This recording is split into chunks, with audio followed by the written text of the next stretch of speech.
At Komoro Distillery, whiskey begins not with a finished flavor, but with diversity.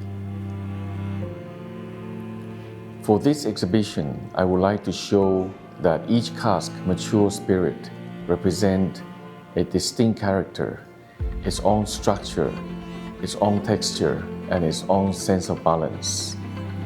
To an artist, they might appear simply as colors, but to a blender, each one also carries a particular flavor and feeling that may contribute to the final composition. Blending, therefore, is not just an act of combining everything together. It is the careful construction of harmony.